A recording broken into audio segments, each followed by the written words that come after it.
మన ప్రభువు లోకరక్షకుడైన యేసుక్రీస్తు వారి నామంలో మీ అందరికీ వందనాలు.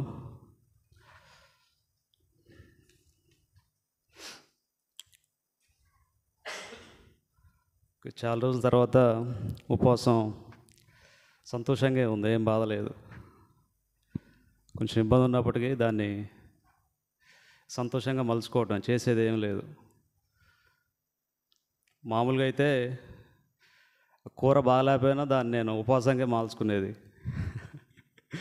అమ్మాయి బాక్స్ కడుతుంది స్వాతి, కూర బాగాలేకపోతే దాన్ని ఉపవాసంగా కన్వర్ట్ చేసుకునేది. అదే కాదు, రోజు తినగలిగి ఉన్న పరిస్థితిలో ఉంటాం. బయట ఎంతోమంది తినలేని వాళ్ళు ఉన్నారు. రైల్వే స్టేషన్లో కావచ్చు, బస్ స్టాండ్లలో కావచ్చు, ప్రతి చోట. వాళ్ళతో పోల్చుకుంటే అసలు ఈ ఉపవాసం అనేది పెద్ద లెక్కే కాదు. ఈ ఒక్కరోజు కోసం ఉండేది అంతే కదా ఆంటీ, అంతే. కాబట్టి ఉపవాసం ఉండాల్సిందే. ఇది ఒక సత్క్రియ దేవుని పట్ల, దేవుడికి ఇచ్చే ఒక మర్యాద. ఓకే, ఈరోజు వచ్చేసి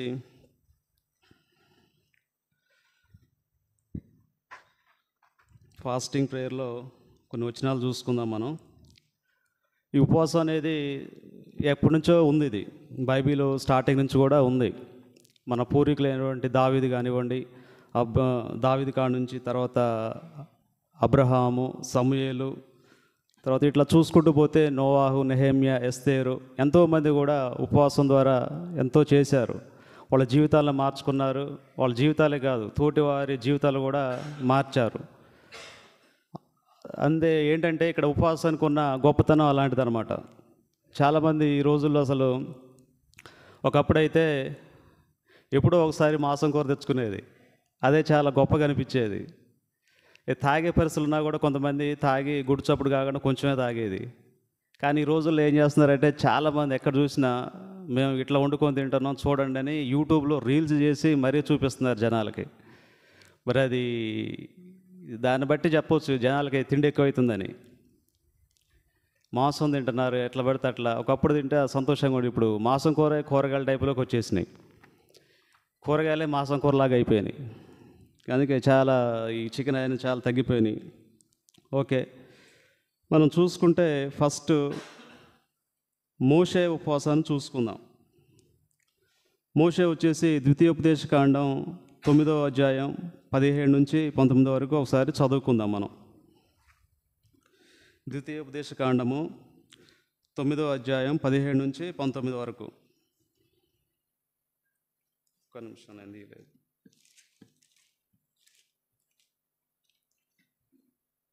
పదిహేడు నుంచి 19 వరకు నేను చదువుతా, వినండి. అప్పుడు నేను ఆ 2 పలకలను పట్టుకొని నా 2 చేతుల నుండి మీ కన్నుల ఎదుట వాటిని క్రింద పడవేసి పగలగొట్టి, మీరు యెహోవా దృష్టికి చెడు నడత నడిచి చేసిన మీ సమస్త పాపముల వలన ఆయనకు కోపము పుట్టింపగా చూచి, మునుపుటి వలె అన్నపానములు మాని 40 పగళ్ళు 40 రాత్రులు నేను యెహోవా సన్నిధిని సాగిలపడి తిని.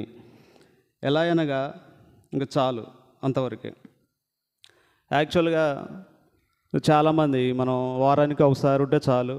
ఇక మహా అయితే యూదులు అయితే ఏం చేస్తారంటే 2 days ఉంటారు, మంగళవారం, గురువారం. ఎందుకంటే అది ధర్మశాస్త్రానికి సంబంధించిన కట్టడది. ఇక్కడ చాలామంది, సరే మోషే అంటే ఆయన ప్రవక్త, 40 years ఉంటాడు. యేసుక్రీస్తు అంటే ఆయన దైవకుమారుడు, ఆయన శక్తి సంపన్నుడు, న్యాయ సంపన్నుడు, బల సంపన్నుడు, ప్రతి గొప్పతనం ఆయనకే చెందుద్ది. ఆయన ఉంటాడు. మరి మనుషులు చాలామంది 40 రోజులు ఉంటారు. మరి 40 రోజులుండి యేసుక్రీస్తుతో మీరు పోటీ పడగలుగుతారా చెప్పండి? యేసుక్రీస్తులాగా జీవించగలుగుతారా? సరిపోదు, మన శక్తి సామర్థ్యం సరిపోదు. దేవుడు ఏర్పరిచింది ఏంటి? 1 రోజు 2 రోజులే, అంతకుమించి అవసరం లేదు. ఇక్కడైతే మోషే దేవుని శక్తిని బట్టి ఆయన పరిశుద్ధతను బట్టి ఒక 40 days ఉండగలిగాడు. ఎందుకు ఉండగలిగిండంటే ఆ రోజుల్లో మళ్ళీ మనం తెలిసిన స్టోరీనే. ఏంటంటే ఐగుప్తు నుంచి బయటికి రావటం, ఎర్ర సముద్రాన్ని 2 భాగాలు చేయటం, అప్పటికే చాలా నిట్టూర్పులు, ఏడుపులు, వాళ్ళ యొక్క బాధ, తప్త హృదయాలు, ఎంతో కష్టాలు ఓర్చుకున్నారు. వాళ్ళ మీద కనికరపడి దేవుడు ఏం చేసినంటే వాళ్ళని విమోచించిన దేవుణ్ణి మర్చిపోయి వాళ్ళు ఏం చేశారంటే వాళ్ళ ఇష్టానుసారంగా మళ్ళీ చెప్పాలంటే, సింపుల్గా చెప్పాలంటే వాళ్ళ పాత రోత జీవితం అనే చెప్పాలి. దేవుడు అంత మంచి అద్భుతం చేసిండు అక్కడ. ఇజ్రాయేల్ అది ఎర్ర సముద్రాన్ని 2 పాయలు చేయటం అంటే నాటే జోక్ అది. సైంటిస్టులు దీని మీద కూడా ఏమన్నా పరిశోధన చేస్తే బాగుంటుంది. యేసుక్రీస్తు మీద ఇట్లా వీటి మీద ఇవి చేయరు వేరే. సరే, అంత గొప్ప దేవుడిని మర్చిపోయి వాళ్ళ పైన ప్రవక్తగా మోషేని ఎన్నుకుంటాడు దేవుడు. ఆ క్రమంలో ఏం చేస్తాడు, దేవుడు ఆజ్ఞల ప్రకారం ఆయన ఏం చేస్తాడు, 40 days అక్కడ కొండ మీద సీనాయి పర్వతం అంటారు. ఇప్పుడు ఆ సీనాయి పర్వతం వచ్చేసి కొంతమంది అరేబియాలో, సౌదీ అరేబియాలో ఉందంటారు, కొంతమంది ఏమో ఇక్కడ ఈజిప్ట్లోనే ఉందంటారు. సరే, ఏదేమైనా మనకి అవసరం లేదు. ఇక్కడ అదే 40 days ఫాస్టింగ్ చేస్తాడు. ఎందుకు చేస్తాడంటే ఆ ప్రజల్ని నడిపించడానికి. ఆల్రెడీ మనం ఒకసారి నేర్చుకుందాం. ఏంది, ఇజ్రాయేలీలు అంతా సామాన్యులేం కాదు. వాళ్ళు చాలా పక్క విపరీతమైన ధోరణులు ఉంటాయి వాళ్ళు అన్నీ కూడా.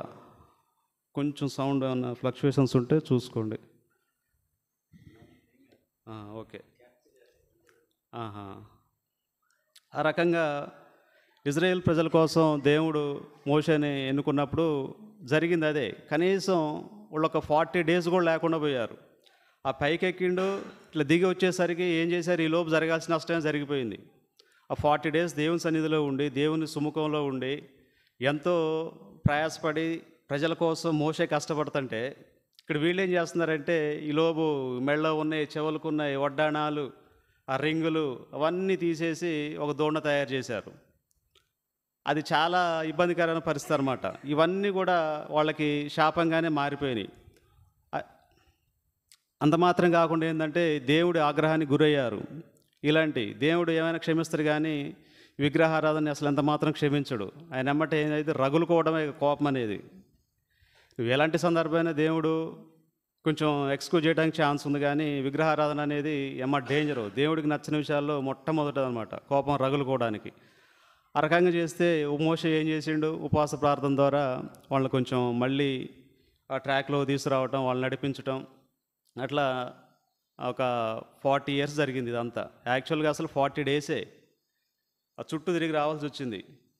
ఇట్లా చుట్టూ రౌండ్ కర్వ్ 360 degreesతో రావాల్సి వచ్చింది వాళ్ళు. యాక్చువల్గా వస్తే 90 degreesతో వస్తే ఏమయ్యేది, నాకు తెలిసి 40 daysలో వచ్చేవాళ్ళు అట వాళ్ళు. కానీ అదే, ఎందుకంటే అట్లా నడిపేయటం దేవుని ప్రణాళిక. ఎందుకు ప్రణాళిక అంటే జీవితంలో కూడా కష్టాలంటే ఏంది, దేవుడి వాల్యూ అంటే ఏంది తెలియాలి. మన జీవితంలో కూడా కొన్ని కష్టాలు వస్తాయి, నష్టాలు వస్తాయి, నిట్టూర్పులు, నిస్సహాయ స్థితులు. మనకి ఎప్పుడు ఎట్లా ఉంటుందో తెలియదు. పొద్దుపూట ఒక రకంగా ఉంటాం, మధ్యాహ్నం ఒక రకంగా ఉంటాం, సాయంత్రం ఒక రకంగా ఉంటాం. మరి ఎందుకు ఉండమో తెలియదు. అది వాతావరణ పరిస్థితుల, మన బాడీ లాంగ్వేజ్లో, మైండ్ సెట్లో పరిస్థితి, లేకపోతే ఇంకేదనేది తెలియదు మనకి. మొత్తానికి అయితే ఇక మన భాషలో చెప్పుకోవాలంటే అపవాది శోధనలు అని చెప్పుకోవచ్చు. అది శోధిస్తూనే ఉంటాడు అపవాది అనేది. అది ఎప్పుడు ఉండేది. దేవుడికి వ్యతిరేకంగా అపవాది అనేది ఎప్పుడు రెడీగా ఉంటుంది. అది ఎప్పుడు ఏదో అంటారు కదా, పాత సినిమాల్లో ఉంటాడు ఒక ఆయన, అది ఎవరిని మనోభావాలను దెబ్బతీసేది కాదు, కానీ అర్థం చేసుకోవాలి. ఎప్పుడు వెళ్తూ ఉంటాడు దేవుడి దగ్గరికి. హైందవ సంప్రదాయం ప్రకారం ఎప్పుడు నారాయణ అనుకుంటూ వెళ్తూ ఉంటాడు కదా. సాతాను కూడా అట్టే వెళ్తాడేమో అనిపిస్తుంది దేవుడి దగ్గరికి. ఖచ్చితంగా అట్లే వెళ్తాడు. ఇక చూడండి, గిరిప్రసాద్ ఏం చేస్తుండో చూసారా మీరంటే, చూసా, చేయనే, సాయంత్రం వరకు టైం ఉంది ఆయనకి అంటాడు. సాయంత్రం ఏం చేస్తాడు గిరిప్రసాద్, ప్రార్థన చేసుకుంటాడు పడుకునే ముందు. అప్పుడు దేవుడు మాట్లాడతాడు, ఇక చూడు గిరిప్రసాద్, ప్రార్థన చేసుకున్నాయా, నువ్వు ఇప్పటిదాకా ఏదో చేసినావు కదా, అట్లా అనవచ్చు. అట్లా దేవుడికి, ఆయన సర్వాధికారి కదా, ఈ కెన్ డూ ఎనీథింగ్, ఓన్లీ ఆయనకు మాత్రమే సాధ్యం. అట్లా మోషే కూడా ఇజ్రాయేల్ ప్రజల కోసం ఎంతో చేశాడు ఉపవాసం ద్వారానే. ఇంకా ఈ ఉపవాసం గురించి చెప్పుకుంటే ఇది మన విశ్వాస పరీక్షలో ఇంకొక మెట్టు అన్నమాట. ఇది ఉన్నతమైన మెట్టు అన్నమాట. ఇది ఉపవాసం ద్వారానే చాలా వరకు, అదే ప్రార్థన ద్వారానే చాలా వరకు మనం గెయిన్ చేయగలుగుతాం. మనం పొందుకుంటాం విశ్వాసం ద్వారా, ప్రార్థన ద్వారా. ఇదేంటంటే విశ్వాస స్థాయిలో ఇంకా బలపడటానికి అన్నమాట, ఇంకా డీప్గా వెళ్ళటానికి కూడా ఉపయోగపడుతుంది. అదే దేవుడు యేసుక్రీస్తు ప్రభు కూడా అదే చెప్తాడు. ఆయన ఏం చెప్తాడంటే లూకాసు వార్త 9:23లో, అవసరం లేదు, నన్ను వెంబడింపగోరువాడు తను తాను తగ్గించుకొని, తను తాను ఉపేక్షించుకొని, తన సెలవును ఎత్తుకొని వెంబడింపవలను అంటాడు. అంటే ఏంటి, ఎప్పుడు ఈ రోజువారీ జీవితమే కాదు, దేవుడికంటూ ఒక రోజు కూడా కేటాయించాలి. ఆ కేటాయించే క్రమంలోనే ఈ ఉపవాసం కూడా అట్లా అనమాట. అంతేగాని ఎప్పుడు అదే పాత జీవితం కాదు. దేవుని దగ్గర ఎట్లా ఉండాలి, మనం ఎప్పుడు కూడా కొంచెం జీవం పొందుకోవాలన్నా, బలం పొందుకోవాలన్నా ఈ ఉపవాసం అనేది ఏంటంటే అసలు ఆత్మీయంగా కాదు, శారీరకంగా కూడా చాలా బలపడటానికి ఉపయోగపడతాం. ఇందులో బాడీలో ప్రతి ఆర్గన్స్ అన్నీ కూడా కొంచెం ఫ్లక్చువేషన్స్ ఉన్నా కూడా సెట్ అయిపోతాయి. ఆకలి అవుతుందన్న ఇదే కానీ సైన్స్ పరంగా కూడా చాలా ఉపయోగం ఉంది. అందుకే దేవుడు అంత ఈజీగా సెట్ చేయలేదు. ఆయన సెట్ చేసింది ఏది కూడా ఉన్నతమైందే, ఆచరించదగిందే తప్ప ఇంకోటి ఏది కాదు. అలా చేస్తూ వచ్చారు. అందుట్లో భాగమే ఉపేక్షించుకోవడం అంటే ఏంది, మనం పరిత్యజించుకోవాలి ఇహలోక సంబంధాల నుండి. ఈ ఈ లోకానుసారమైన ఈ తిండి తిప్పలు కావచ్చు, తినడమే కావచ్చు, లేకపోతే సుఖపడటమే కావచ్చు, సుఖ సౌఖ్యాల నుంచి మనం ఏంది ఒక రోజన్నా కేటాయించాలిగా, అదే ఈ ఉపవాసం. నెక్స్ట్ 2 సామ్యూయేలు తన కుమారుని ప్రాణం కొరకు దావీదు మహారాజు. దావీదు చాలా గొప్ప రాజు అయినా కూడా ఆయన ఏం చేసిండు, దేవుణ్ణే ఆశ్రయించిండు. దేవుడు దగ్గర ఉపవాసం ఉన్నాడు. ఉపవాసం ఏంటంటే ఒకసారి చదవండి, 2 సామ్యూయేలు 12వ అధ్యాయం 16 నుంచి 18 వరకు.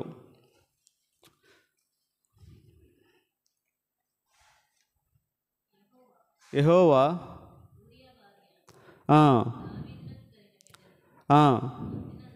మొత్తినందున ఆమె జబ్బు పడెను. దావీదు ఉపవాసం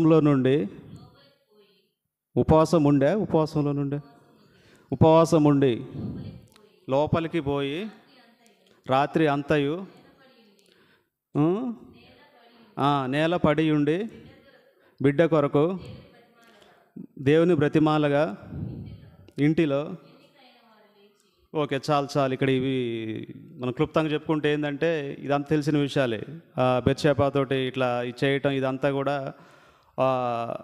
ఓ బిడ్డకి జన్మనిచ్చే క్రమంలో ఏం జరుగుతుందంటే ఆమె ఏం చేస్తుంది, ఒక బిడ్డ జన్మించే టైం అంటే ప్రెగ్నెన్సీ సింపుల్గా. ఆ టైం ఏం చేస్తాడంటే దేవుడు, అది పాపమే, ఇది అఫీషియల్గా జరగలేదు, అన్అఫీషియల్గా జరిగింది కాబట్టి అది it is consider as a సిన్నే, నో డౌట్ అబౌట్ ఇట్. కాబట్టి ఆ క్రమంలో కూడా దావీదు ఏం చేసిండు, ప్రార్థన చేసిండు. ఏంది మొత్తటం అంటే ఏంది, ఇక ఇబ్బంది పెట్టడం అంటే శాపానికి గురి కావటమే. దేవుడు శాపానికి గురి అయినప్పుడు అట్లా ఏంటంటే బిడ్డ చనిపోయే ప్రమాదం ఉన్నప్పుడు దావీదు ఏం చేసిండు, మొరపెట్టిండు. కానీ అక్కడ ఏం జరుగుద్ది, చనిపోతాడు బిడ్డ. చనిపోయినా కానీ నష్టం ఉందంటే ఒక పక్క బాధ చనిపోవడం అనేది. కానీ ఆ బాధను దేవుడు ఏ రకంగా ఫీల్ చేసిండు, మళ్ళీ సొలొమోను తోటి ఫీల్ చేసిండు. సొలొమోను ఎలాంటి రాజు, ఈ భూమి మీదే గొప్ప జ్ఞానవంతుడు కానీ యేసుక్రీస్తు దగ్గర కాదు. యేసుక్రీస్తు ఏమన్నాడు తెలుసా సొలొమోన్ని, ఈ అడవి పువ్వుల్లో ఒక దాని వలె కూడా నువ్వు అలంకరింపబడలేదు అంటాడు. అసలు ఆ మాటకి నాకు అసలు ఆశ్చర్యం వేసింది.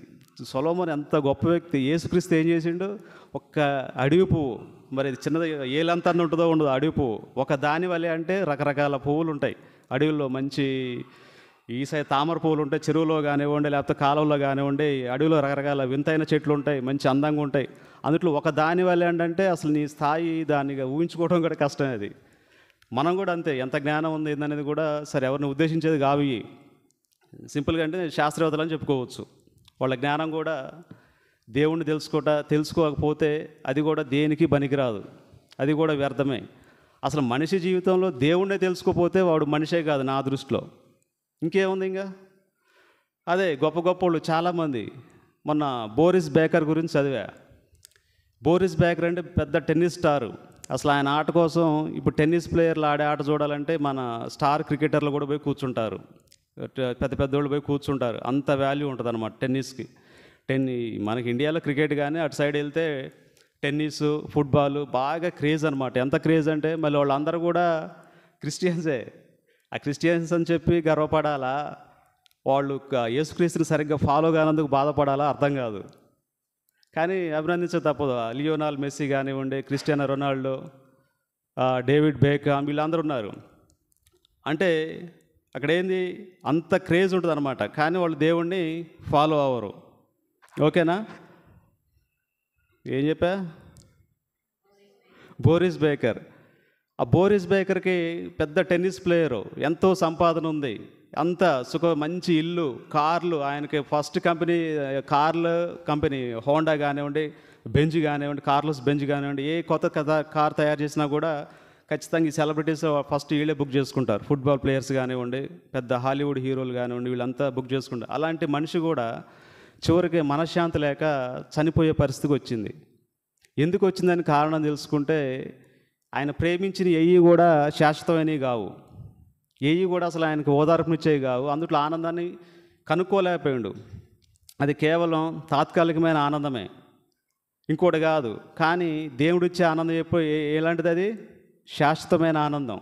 అప్పుడు దేవుడి గురించి తెలుసుకున్నాడు. అదే మనం కూడా అంతే. చాలా ఉంటాయి, కొంతవరకు జీవించడానికి బాగానే ఉంటుంది.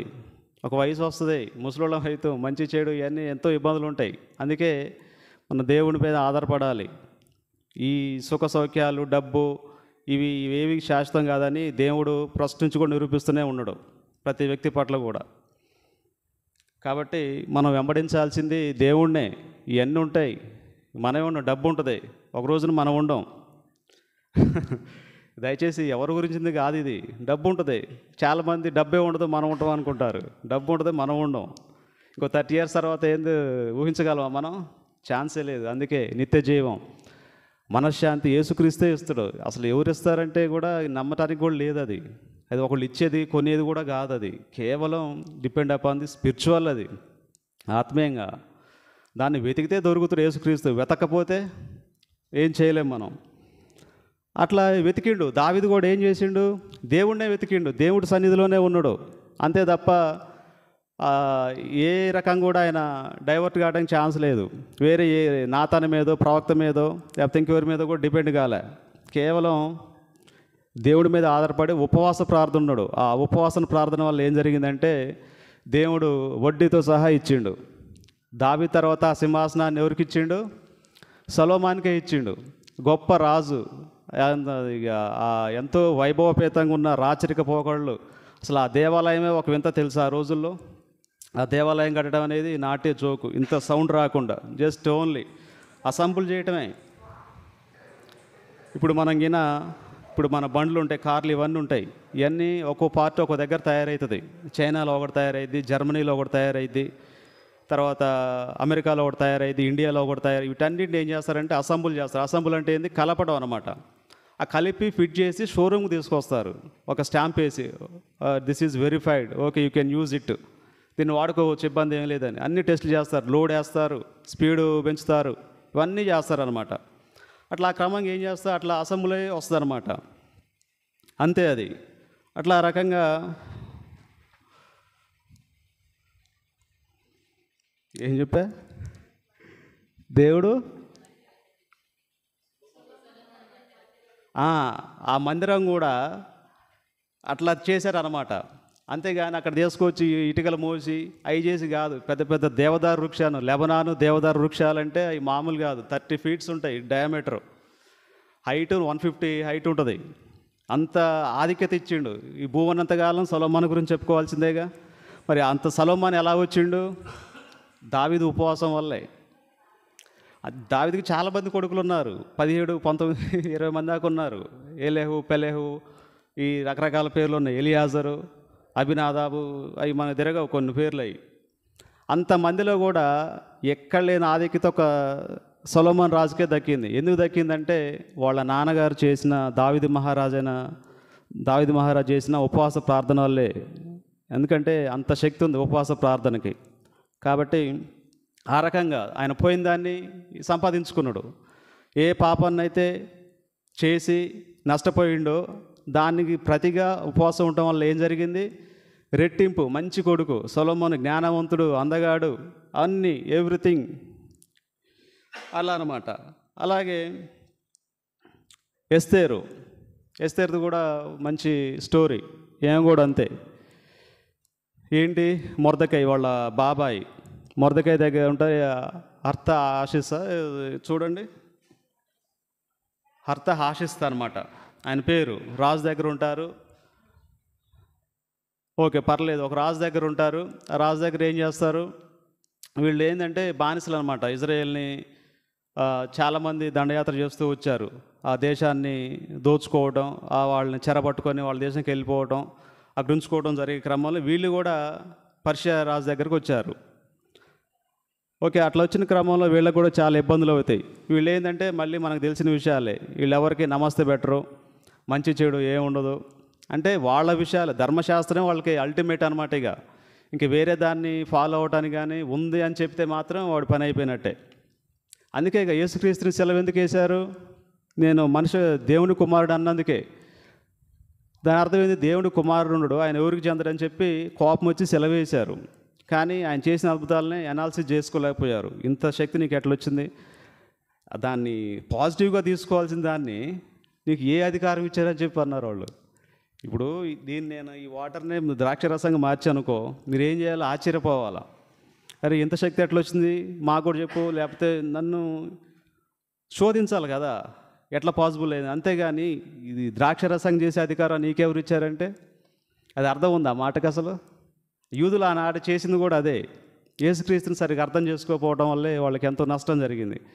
ఏడుస్తారు కదా యెరూషలేము, ఆయన మట్టల ఆదివారం రోజు సెలవు వేయబడే రోజు ఏం చేస్తుంటే ఏడుస్తాడు యెరూషలేముని చూసి, ఎంతో బాధపడతాడు. అసలు వచ్చిందే దానికోసంగా, వాళ్ళే సరిగ్గా అర్థం చేసుకోలేకపోయారు. కళ్ళ నీళ్ళు పెట్టుకుంటాడు, ఏడుస్తాడు.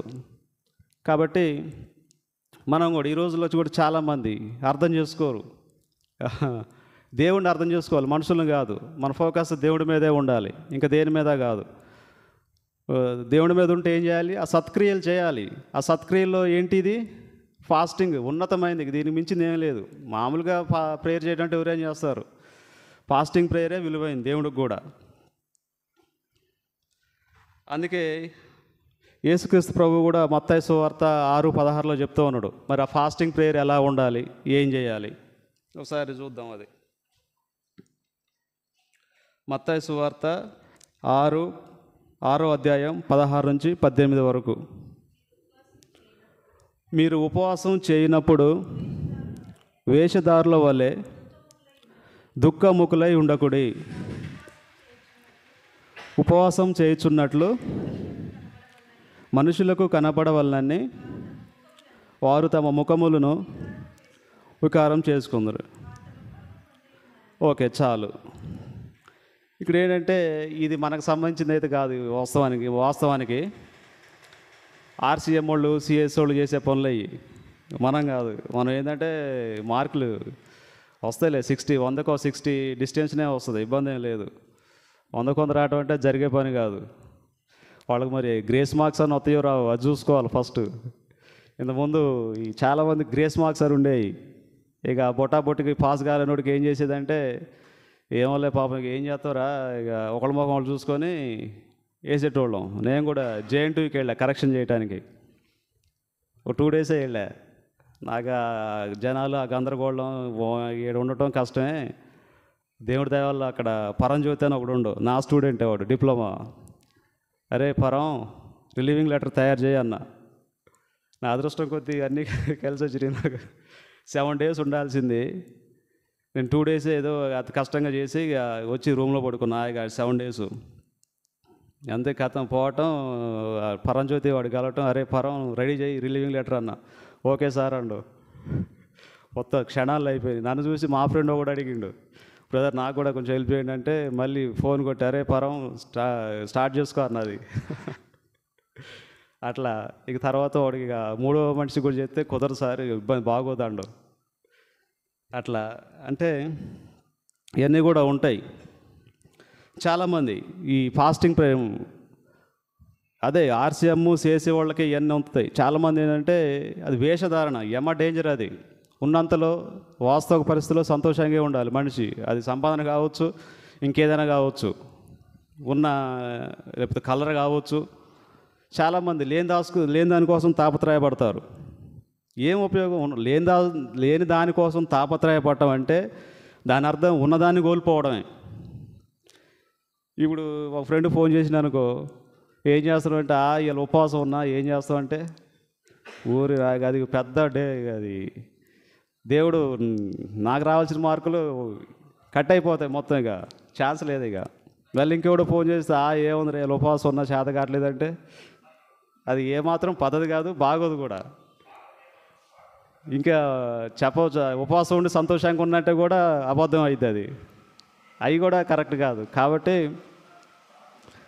అసలు తినే కాడైతే కాలేజీలో ఒక్కోసారి ఉపవాసంగా ఎవరికి చెప్పేది కాదు నేనే, అంటే అది పెద్ద ఇదేం కాదు, ఉంటా ఉపవాసం లాగా ఉంటా. అడుగుతారు బాక్స్ తెచ్చుకున్నావా తిన్నావని అడుగుతారు.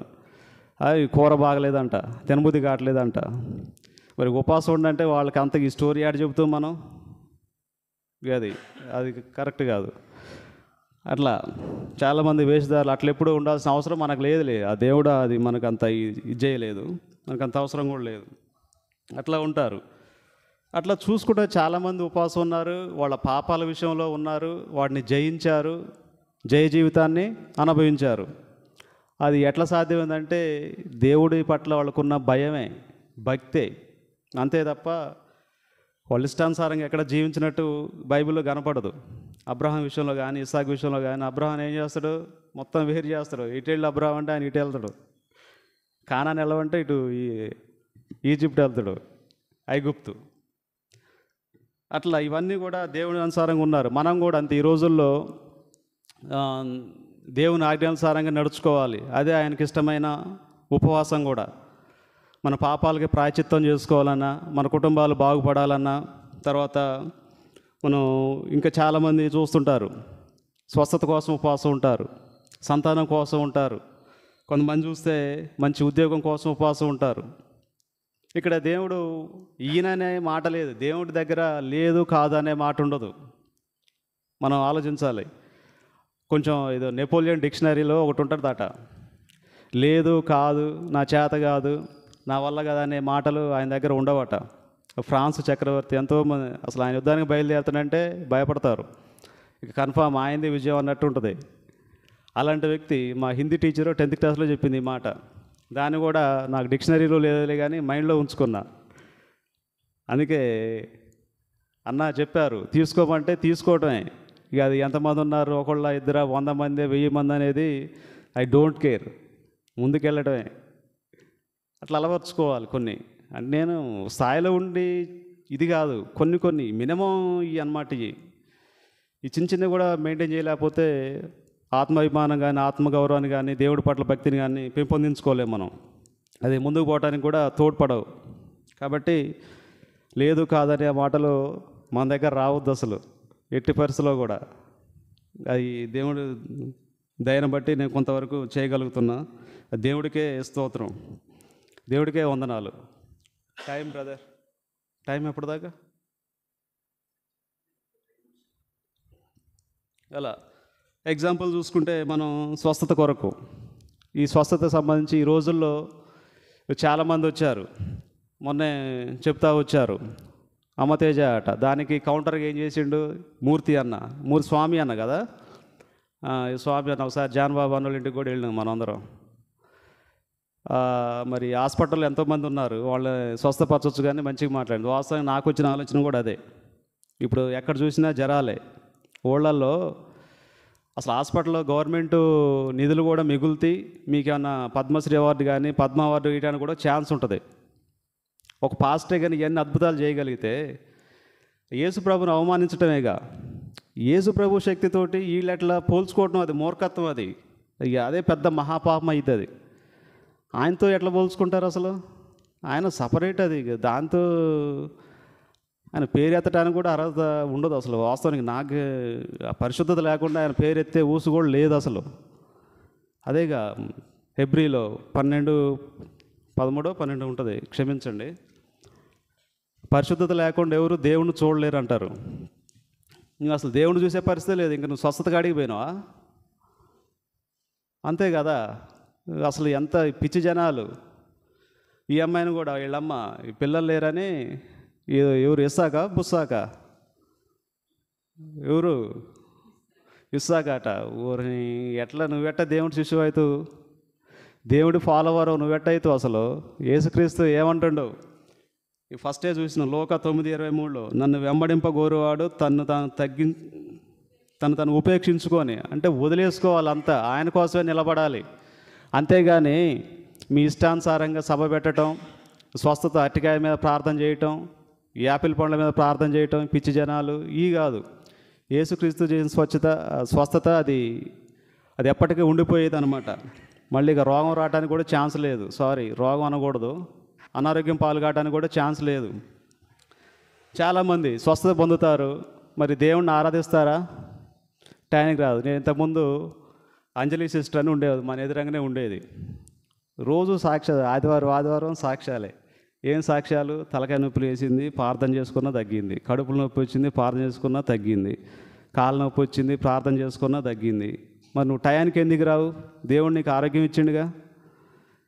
ఇబ్బంది లేకుండా చేసినప్పుడు మరి దేవుడికి ఇవ్వాల్సింది ఇవ్వాలి కదా, అది మినిమం కదా.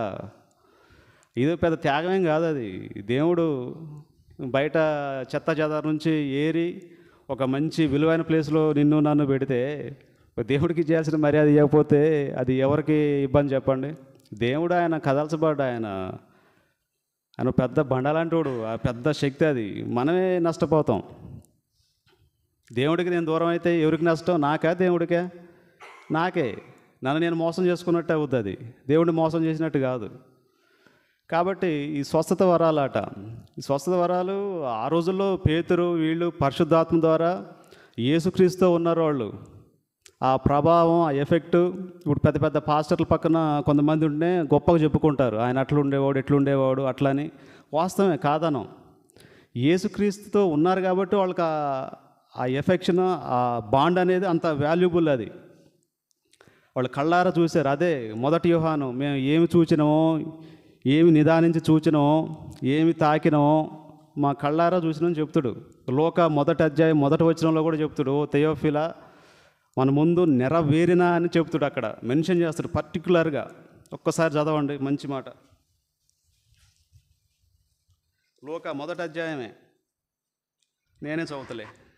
ఘనత వహించిన థెయోఫిలా, ఆరంభం నుండి కన్నులారా చూచి వాక్య సేవకులైన వారు మనకు అప్పగించిన ప్రకారం మన మధ్యను నెరవేరిన కార్యములను గురించి వివరముగా రాయటకు అనేకులు పూనుకున్నారు. ఇక్కడ మనం అండర్లైన్ చేయాల్సింది ఏంటంటే నెరవేరిన కార్యాలు. అంటే వాళ్ళు చేశారు, వాళ్ళకి మాత్రమే సాధ్యమైంది. విశ్వాసం ద్వారా మనకు కూడా సాధ్యమైంది. మనిషి అంటే ఏంది? చిన్న జలుబులు దగ్గులు చిన్న చిత్తకి రాకుండా ఉంటాయా? అసలు మానవ జీవితమే వాటి మీద ఆధారపడి ఉంటుంది. కొంతమంది అసలు అవి రావాలి కూడా, నాకు తెలిసి కొంతమందికి రాదు. ఒక్కసారి క్యాన్సర్ 4th స్టేజ్లో ఉన్నా కూడా గుర్తించలేని పరిస్థితిలో ఉన్నారు, తెలుసా? జ్వరం వచ్చినప్పుడు ఏం జరుగుద్ది? రక్త పరీక్ష చేస్తారు, మంచిగా జరుగుద్ది. మన స్టేటస్ మనకు చూపిస్తారు, ఓకే గుడ్, ఇంక ఇక్కడ చిన్న మిస్టేక్స్ ఉన్నాయి, సరి చేసి సరిపోద్ది, అట్లా అయిపోద్ది. అసలు రాకపోవడం కూడా అది కరెక్ట్ కాదు. ఒంట్లో ఎలాంటి పరిస్థితులు కూడా తెలవదు. అందుకే మనం స్వాగతించాలి కదా. మరి నువ్వు ధైర్యంగా ఉండేది ఎక్కడ? నువ్వు బలవంతుడు అయి ఉండేది ఎక్కడ? భయపడకుండా ఉండేది ఎక్కడ? ఇసోంటప్పుడేగా ఇక అన్నీ పూలపాన్పులాగా ఉండాలి. ఆ జీవితం అంటే పూలపాన్ప. ఏమన్నా యేసుక్రీస్తులో ఉండడం అనేది సంతోషమే. అదొక రకమైన స్పిరిచువల్ లైఫ్, మంచి గుడ్ ఫీల్ అది. అంత మట్టుకే నువ్వు లోకంలో ఉండవు కాబట్టి లోకానుసారం అని కూడా మనం ఏం చేయాలి? అపోజ్ చేయాలి, నిలబడాలి, తట్టుకోవాలి. అప్పుడే వాళ్ళు నిజమైన క్రైస్తవులు అవుతారు తప్ప ఇంకోటి కాదు. అదే చెప్పిండు యోహాను కూడా. అదే, మేము ఏం చూసినాం అంత ఈజీగా ఏం కాలేదు. యేసుక్రీస్తుని మనం ఎంటెక్ 80%. నేను తెలివి తక్కువ ఉండే ఎంఈడి. మీరంతా చదువుకోని వాళ్ళ ఏమన్నా చెప్పండి? పెద్ద పెద్దవాళ్ళు తెలివి తక్కువ వాళ్ళ? సైంటిస్టులు. జేమ్స్ సింప్సన్ అనస్థీషియా మత్తు మందు కనుక్కున్నాడు. ఆయన బైబిల్ చదువుతుంటే ఆదాముకు గాఢ నిద్రను కలగజేసిన విషయం ఆయనకి స్ట్రైక్ అయింది. ఆయన డాక్టరు. అప్పటిదాకా ఆపరేషన్లు చేస్తే చనిపోయేవాళ్ళు, ఆ నొప్పి భరించలేక, బాధ భరించలేక చనిపోయేవాళ్ళు.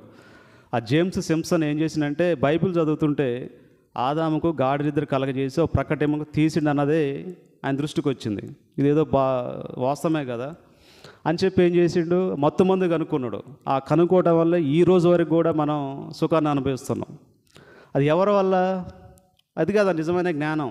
జ్ఞానం మనల్ని ముందుకు నడిపించడం అంటే ఏంది? అదే కదా సత్యం. అది దానివైపు వెళ్తున్నాం మనం, తప్పులేదు. ఎంతోమంది ఈ పెట్రోల్ కనుక్కుంది ఎవరు? మోషేని ఏం చేస్తుంది వాళ్ళమ్మ పేరు చెప్పండి. వామ్మో, 3D లాగా ఉంది సౌండు. సరే, వాళ్ళ అమ్మ ఏం చేస్తుందంటే ఒక పెట్టె తయారు చేస్తుంది, కీలు పూసి, జమ్మి పెట్టె తయారు చేసి కీలు పూసి, ఆ కీలు జిగురుగా మనం గిన మేగడున్న పెరుగు తింటే ఎట్లుంటుంది, చేతికి అతకపోద్ది కదా, ఆ పెరుగుని ఇట్లా కవ్విస్తే ఏమైతే వెన్న వస్తుంది. అలాగే ఆ బురదని దాన్ని ఏం చేసినంటే క్రూడ్ ఆయిల్కి తీసిన అనమాట. ఒక శాస్త్రవేత్త పేరు నాకు గుర్తులేదు, క్షమించాలి. ఆ మట్టిలో ఏదో ప్రత్యేకత ఉంది, అది కొంచెం ఇట్లా జారిపోవడం, ఏదో ఒక రకంగా బంకబంకలు అవన్నీ అబ్జర్వ్ చేసి ఏం చేసినంటే, అది కూడా బైబిల్ చదివేటప్పుడు వచ్చింది ఆలోచన. ఇవన్నీ కూడా దేవుడి దగ్గర నుంచి వచ్చిన ఆలోచనలు. ఇవన్నీ దేవుడిని ఆశ్రయించడం ద్వారా, దేవుని పట్ల భయభక్తులు. ఇప్పుడు మరి ఎవరు చదువుతారు చెప్పండి బైబిల్? దేవుడి పట్ల భయభక్తులు ఉన్నోళ్ళేగా చదివేది, దేవుడిని అంటే ఇష్టపడేవాళ్ళేగా. మరి ఇష్టపడే వాళ్ళకి దేవుడు అని ఇచ్చి మంచి ఆలోచన ఇచ్చిండు, వాళ్ళని నడిపించిండు, వాళ్ళని ప్రేరేపించిండు, వాళ్ళని మంచిగా జీవించే విధంగా, ప్రపంచానికే ఒక మహిమకరంగా జీవించేలాగా చేసిండు. ఇవన్నీ దేవుడి నుంచి వచ్చినాయి. కాబట్టి మనం దేవుడినే ఆరాధించాలి, ఉపవాసం ఉండాలి, తప్పదు. అదే స్వస్థతలో ఇవన్నీ ఉంటాయి. స్వస్థత గురించి ఎటేటో వెళ్ళిపోతూ ఉంది. ఇదే లోకాసు వార్తలో కూడా యేసుక్రీస్తు ప్రభు ఏం చేస్తాడు, 10 మందిని, అదే లోకాసు వార్త 17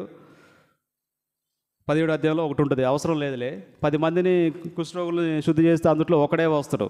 9 మంది జాడే ఉండరు, వాళ్ళు అసలు ఎటు పోయారో, ఉన్నారా పోయారా, మరి ఏంది వాళ్ళ పరిస్థితి కూడా తెలియదు. ఇక అంటే దేవుడికి 100కి ఒక్కడే గుర్తించినంటే, ఇప్పుడున్న రోజుల్లో అసలు అది కూడా చాలా తక్కువ పర్ఫెక్ట్గా చేసేవాళ్ళు.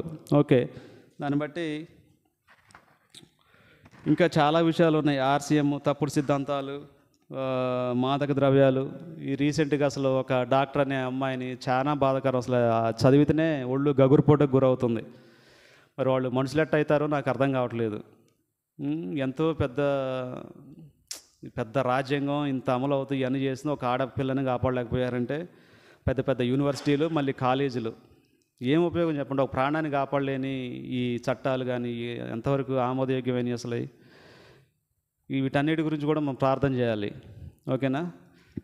దయతో ఈ కొద్ది వాక్య భాగం దేవుడు దీవించును గాక.